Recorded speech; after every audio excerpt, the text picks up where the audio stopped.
Hi, hello everyone. Welcome to my channel Mahidharanam. Today our recipe కోడిగుడ్ల పులుసు. నేను ఒక గిన్నె తీసుకొని అందులో 3 గుడ్లు ఉంచి గుడ్లు మునిగేదాకా వాటర్ తీసుకొని ఆయిల్ కొంచెము సాల్ట్ కొంచెం వేసుకొని ఉడకబెట్టుకున్నాను.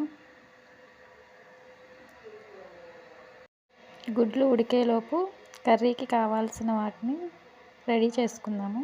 నేను 3 ములక్కాయలు, 5 టమాటాలు, 1 ఉల్లిపాయ, 3 పచ్చిమిరపకాయలు తీసుకొని కట్ చేసుకొని పక్కన ఉంచుకున్నాను. అల్లం వెల్లుల్లిపాయ పేస్ట్, కరివేపాకు, కొత్తిమీరను శుభ్రంగా కడిగి ప్లేట్లోకి తీసుకున్నాను. స్టవ్ వెలిగించి ప్యాన్ పెట్టుకొని ప్యాన్ హీట్ అవ్వగానే ఆయిల్ వేసుకోవాలి. ఆయిల్ హీట్ అవ్వనివ్వాలి. ఆయిల్ హీట్ అయిన తర్వాత నేను తీసుకున్న గుడ్లను వేయించుకుంటున్నాను. మనం వేయించుకునేటప్పుడే కొంచెం ఉప్పు, కారం వేసుకొని వేయించుకోవాలి. కలర్ రావటం కోసము చిటికెడు పసుపు వేసుకొని వేయించుకోవాలి. గుడ్లు వేగిన తర్వాత పక్క ప్లేట్లోకి తీసుకోవాలి.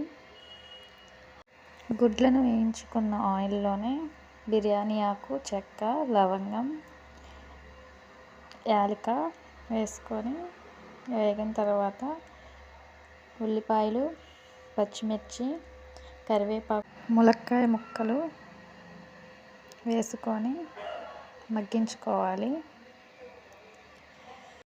అలా మగ్గుతున్నప్పుడే పసుపు, ఉప్పు వేసుకొని ముక్కలను కలుపుకోవాలి. అవి మగ్గేలోపు ఒక చిన్న నిమ్మకాయ సైజు అంత చింతపండు తీసుకొని నానబెట్టుకొని పక్కన పెట్టుకుందాం. ఇప్పుడు 1 స్పూన్ అల్లం వెల్లుల్లిపాయ పేస్ట్ వేసుకొని పచ్చి వాసన పోయేదాకా మగ్గించుకోవాలి. అల్లం వెల్లుల్లి పచ్చి వాసన పోయిన తర్వాత ముందుగా కట్ చేసి పెట్టుకున్న టమాటా ముక్కలను వేసి కలుపుకోవాలి.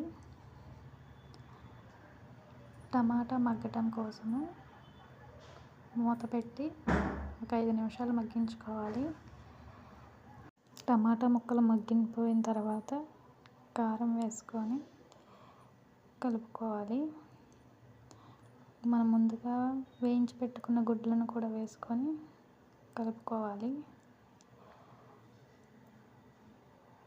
ప్యాన్ మీద మూత పెట్టి 1 నిమిషం మగ్గించుకోవాలి.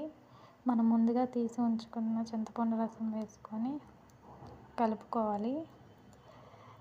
కలిపిన తర్వాత ప్లేట్ పెట్టి మగ్గించుకోవాలి.